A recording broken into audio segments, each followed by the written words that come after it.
Hello friends, मेरे digital classes में आप लोग का बहुत बहुत फिर से नए सेशन में स्वागत करता हूं।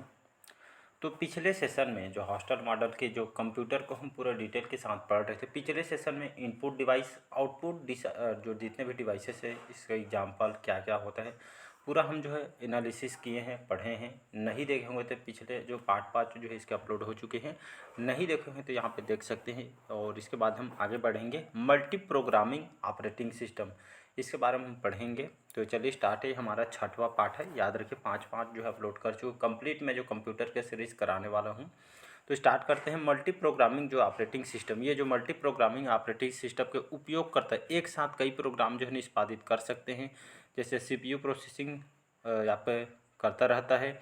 जो प्रक्रियाएँ चल रही वही एक ही समय में मुख्य यहाँ पे मेमोरी में मौजूद होती है। मतलब कहने में मल्टी प्रोग्रामिंग ऑपरेटिंग सिस्टम ये जो है एक तरह का मल्टी प्रोग्रामिंग ऑपरेटिंग सिस्टम के जो उपयोग करता है, एक साथ कई प्रोग्राम, बहुत सारे जो प्रोग्राम को ये आपके निष्पादित कर सकते हैं, कार्य कर सकते हैं। ये जो सीपीयू प्रोसेसिंग करता रहता है, जो सीपीयू होते हैं सेंट्रल प्रोसेसिंग यूनिट, जो है सारे काम या जो वर्क होते हैं ये सब ये प्रोसेस आपका करता रहता है। जो प्रक्रियाएँ चल रही है वे एक ही समय में मुख्य मेमोरी में आपका मौजूद होते हैं। ये जो इसकी खासियत है मल्टी प्रोग्रामिंग ऑपरेटिंग सिस्टम के।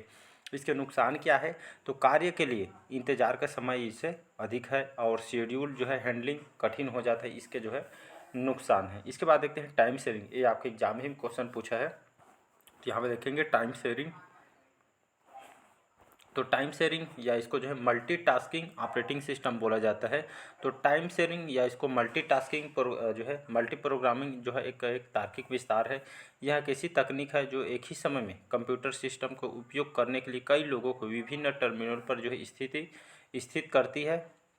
सीपीयू कार्यक्रमों के बीच स्विच करके कई कार्यक्रमों को जो है निष्पादित करता है। ये यूनिक्स टाइम शेयरिंग ओएस का एक अच्छा उदाहरण, याद रखिएगा। तो यूनिक्स जो है ये टाइम शेयरिंग का ओएस का एक अच्छा उदाहरण है। इसके नुकसान क्या हो जाएगा? तो कम विश्वसनीयता है, डेटा संचार की इसमें समस्या है। तो इसको टाइम शेयरिंग की जो खासियत है, तो इसको याद रखिएगा।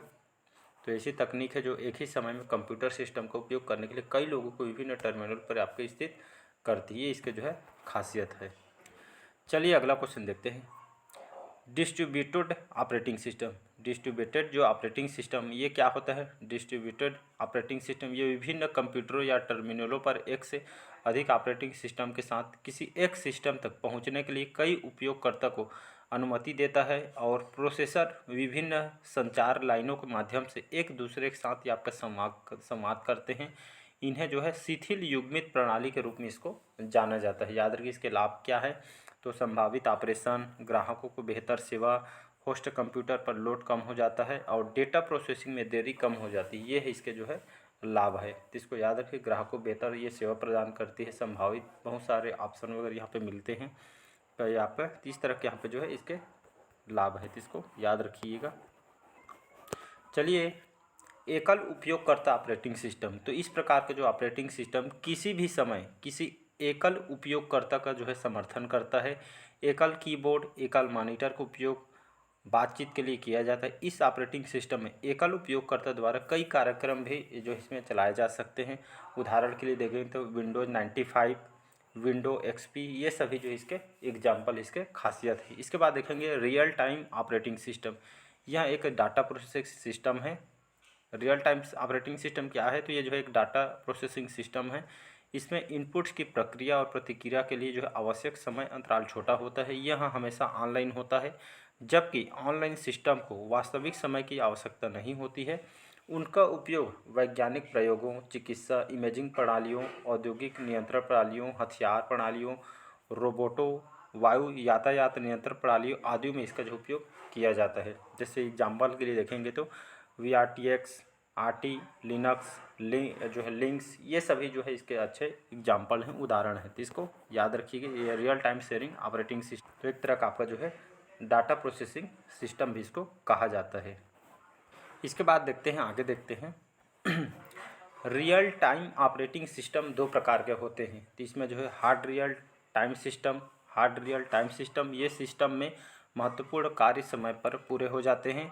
माध्यमिक स्टोरेज सीमित होते हैं और डेटा रोम में संग्रहित होते हैं। वर्चुअल मेमोरी लगभग कभी नहीं मिलती है। इसके बाद देखेंगे इसका एग्जाम्पल क्या हो जाएगा। औद्योगिक नियंत्रण अनुप्रयोग, रोबोट, इसके सभी जो है रियल टाइम ऑपरेटिंग सिस्टम के जो है उदाहरण हैं। इसके बाद देखते हैं सॉफ्ट रियल टाइम सिस्टम। तो इस सिस्टम में समय की कमी ये जो है कम सकता है। ये एक महत्वपूर्ण वास्तविक समय के कार्य को प्राथमिकता मिलती है और जब तक वह पूरा नहीं हो जाता है तब तक जो है प्राथमिकता बरकरार रहती है।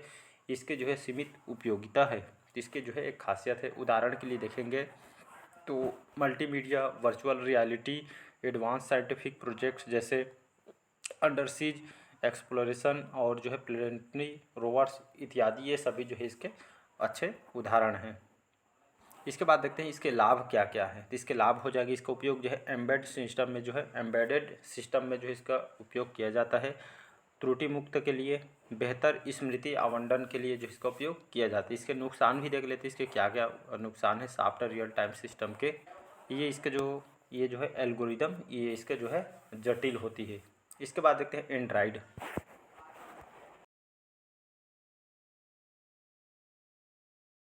पर उपयोग किए जाने वाले ऑपरेटिंग सिस्टम का नाम है। इसका स्वामित्व रख रखाव गूगल द्वारा किया जाता है। एंड्राइड का हालिया नया वर्जन जो है एंड्राइड 9 पाई है, याद रखिएगा एंड्राइड का जो है नया वर्जन है। इसके बाद देखते हैं बूटिंग, ये भी एग्जाम में क्वेश्चन पूछा गया है। तो बूटिंग ये जो है कंप्यूटर में शुरू होता है। बूटिंग क्या है, जब कंप्यूटर में शुरू होता है ऑपरेटिंग सिस्टम पहले लोड होता है और अन्य सभी कार्यक्रमों को चलाने के लिए आवश्यक इस प्रक्रिया को बूटिंग के रूप में इसको जाना जाता है। कोल्ड बूट ये जो है ऑफ मोड से कंप्यूटर को चालू करने के लिए ऑन मोड में आने की प्रक्रिया को जो है यहाँ पे कोल्ड बूटिंग कहा जाता है। याद रखिए, आई थिंक समझ हो गए। वार्म बूट क्या होता है, तो वार्म बूट एक कंप्यूटर सिस्टम जिसमें बिल्कुल भी बिजली नहीं होती है, जब ऐसी स्थिति से उसे स्टार्ट या रीसेट किया जाता है उस प्रक्रिया को जो यहाँ पे वार्म बूटिंग कहलाता है या कहा जाता है। तो समझ गए हों। इसके बाद देखते हैं फर्मवेयर क्या है, तो फर्मवेयर जो है एक सॉफ्टवेयर प्रोग्राम है जो हार्डवेयर डिवाइस को लिखा जाता है। यह हार्डवेयर को अपडेट करने की अनुमति देता है। हार्डवेयर डिवाइस को बंद करने या उसके बाहरी शक्ति स्रोत को जो है खो देने पर जो है कंटेंट इसमें सेव रहता है। ये जो फर्मवेयर ये जो है हार्डवेयर डिवाइस को लिखा जाता है। फर्मवेयर जो सॉफ्टवेयर प्रोग्राम है जो हार्डवेयर डिवाइस को जो एक तरह का लिखा जाता है। तो ये जो है आपका जो है फर्मवेयर हो जाएगा। मिडलवेयर क्या होता है, तो मिडलवेयर एक जो है सॉफ्टवेयर लेयर है जो एप्लीकेशन और ऑपरेटिंग सिस्टम के बीच स्थित है। किसके बीच, एप्लीकेशन और ऑपरेटिंग सिस्टम के बीच होती है। यह जो है वितरित अनुप्रयोगों के लिए संचार और डेटा प्रबंधन को सक्षम करता है। ये जो है मिडलवेयर कहलाता है। सॉफ्टवेयर निर्देशों का एक समूह होता है जो कंप्यूटर को विशिष्ट कार्यों को करने का निर्देश देता है। यह यूजर्स को कंप्यूटर से इंटरेक्ट करने के सक्षम करता है। सिस्टम सॉफ्टवेयर और एप्लीकेशन सॉफ्टवेयर दो प्रकार के सॉफ्टवेयर हैं। तो इसके बाद देखते हैं, पहले देखते हैं सिस्टम सॉफ्टवेयर। तो सिस्टम सॉफ्टवेयर ये कंप्यूटर यूजर्स, कंप्यूटर हार्डवेयर और एप्लीकेशन सॉफ्टवेयर के बीच एक जो है इंटरफेस के रूप में कार्य करता है। ये इसे बैकग्राउंड सॉफ्टवेयर के रूप में भी इसको जाना जाता है। 4 प्रकार के सिस्टम सॉफ्टवेयर है जो निम्नलिखित हैं: operating system, utility programme, device driver, language translator. इसके बाद देखते हैं ऑपरेटिंग सिस्टम जिसको ओएस बोलते हैं। यह प्रोग्राम है जो यूजर और कंप्यूटर हार्डवेयर और एप्लीकेशन सॉफ्टवेयर के बीच एक इंटरफेस के रूप में कार्य करता है।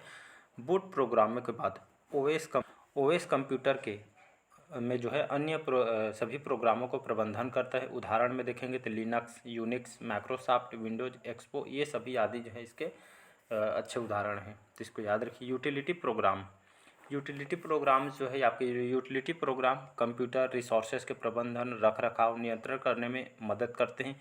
इन्हें सर्विस प्रोग्राम के रूप में भी इसको जाना जाता है। यूटिलिटी प्रोग्राम के उदाहरण हैं antivirus software, backup software, disk fragment backup, disk clean, ये जो है इसके जो है आदि उदाहरण हैं। इसके बाद देखते हैं डिवाइस ड्राइवर को हार्डवेयर डिवाइसों के बीच इंटरेक्शन को सक्षम करने के लिए डिजाइन किया गया है। यह आपके कंप्यूटर से जुड़े डिवाइस को कंट्रोल करता है। Printer, display, CD ROM reader, disk drive आदि जो है डिवाइस ड्राइवर के उदाहरण हैं। इसके बाद देखते हैं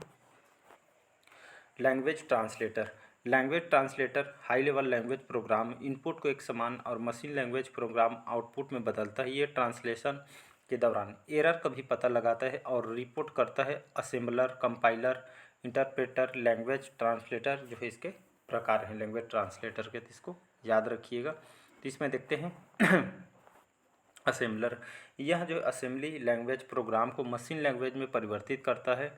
कंपाइलर यह प्रोग्राम को हाई लेवल लैंग्वेज से लो लेवल लैंग्वेज में परिवर्तित करता है और लाइन नंबरों के साथ प्रोग्राम के सभी एरर के रिपोर्ट करता है।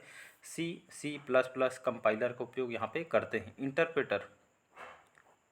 इंटरप्रेटर ये प्रोग्रामों को हाई लेवल लैंग्वेज को लो लेवल की लैंग्वेज में परिवर्तित, जो इंटरप्रेटर का हो, ये जो प्रोग्राम हाई लेवल के जो लैंग्वेज होते हैं इसको लो लेवल, बहुत ही कम लेवल लैंग्वेज में जो है ये आपका चेंज करता है, परिवर्तित करता है। ये है ये जो हवा एक एक के बाद जो है लाइनों को ट्रांसलेशन करता है और ट्रांसलेशन प्रोसेस पूरा करने के बाद एक साथ एरर रिपोर्ट देता है।